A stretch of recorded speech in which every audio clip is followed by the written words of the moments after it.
Hi there. Hey, welcome to my hobby prison. We're going to do something a little bit different on this video. You see, I'm editing. Oh, how do I say it? I changed the power steering pump on Whiskey Juliet.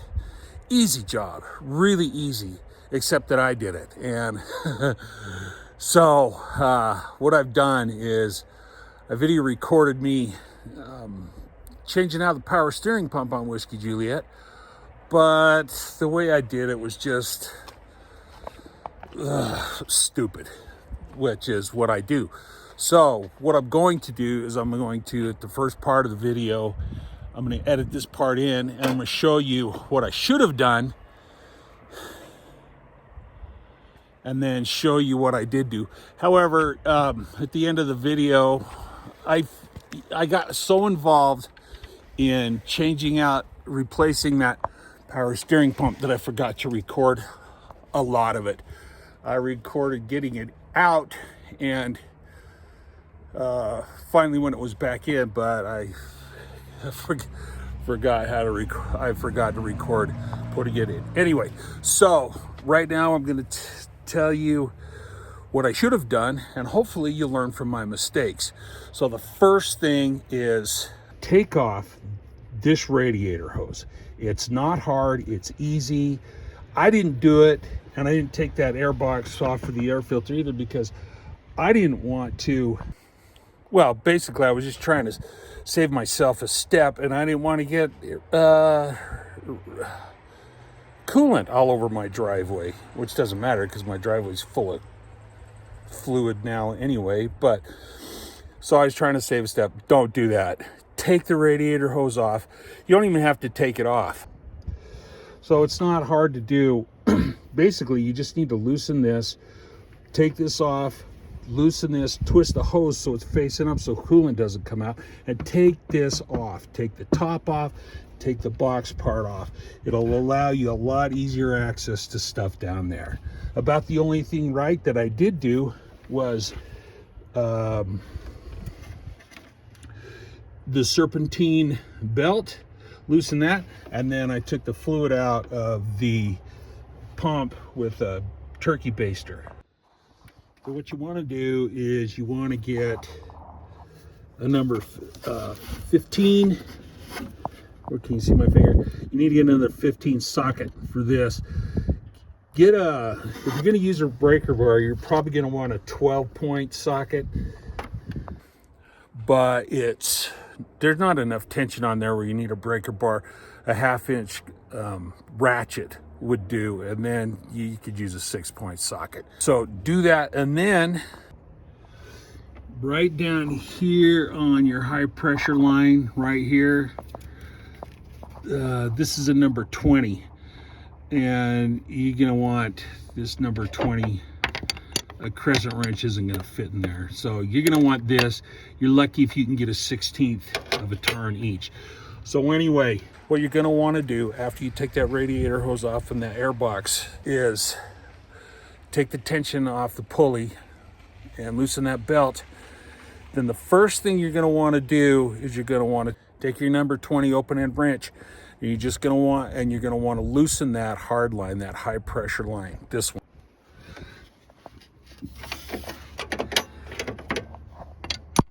Right, that. You're gonna want to loosen it. You don't have to take it off. You're gonna want to loosen it. Once you get it loose, you can go under. See how this box is in the way?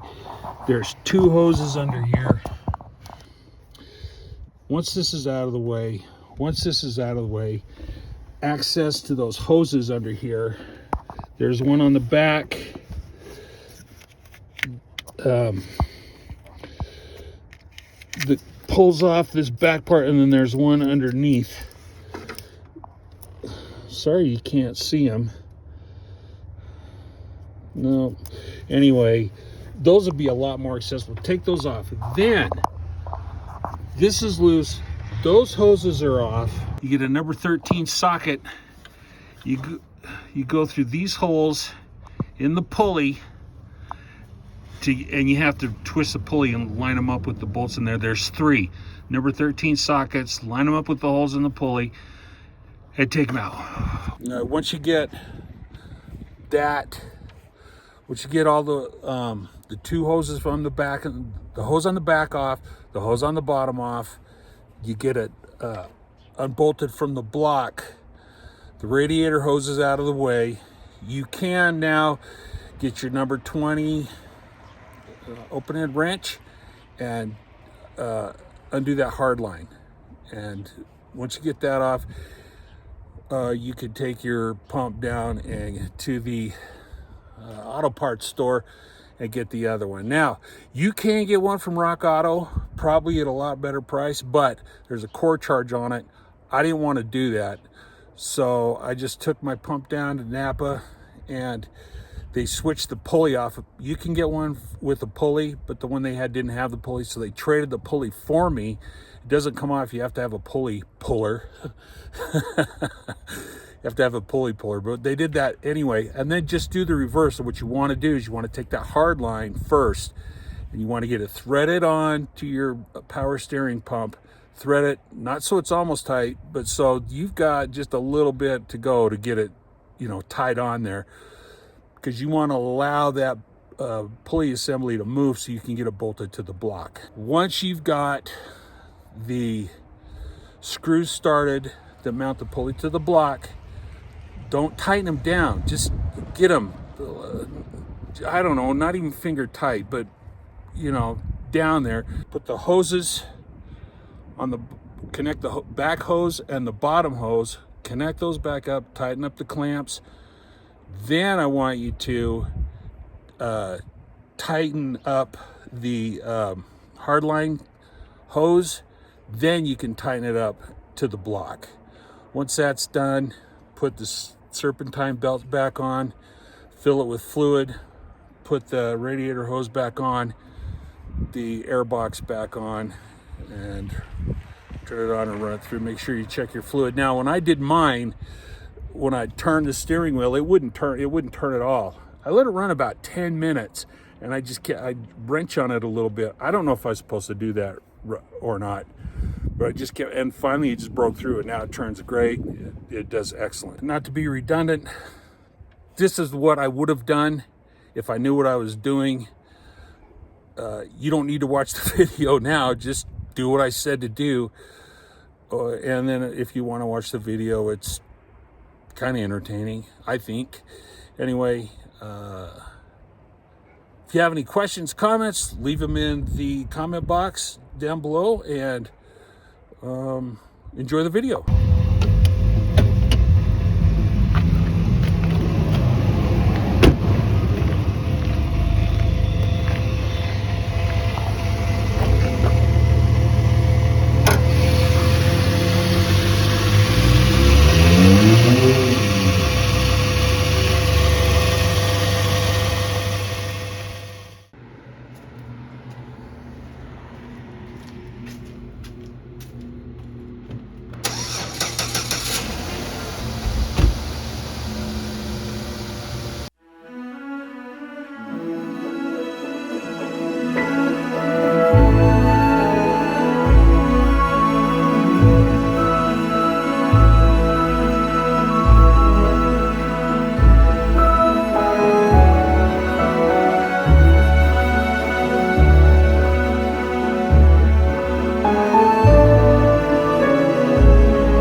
Well, that's it for this one.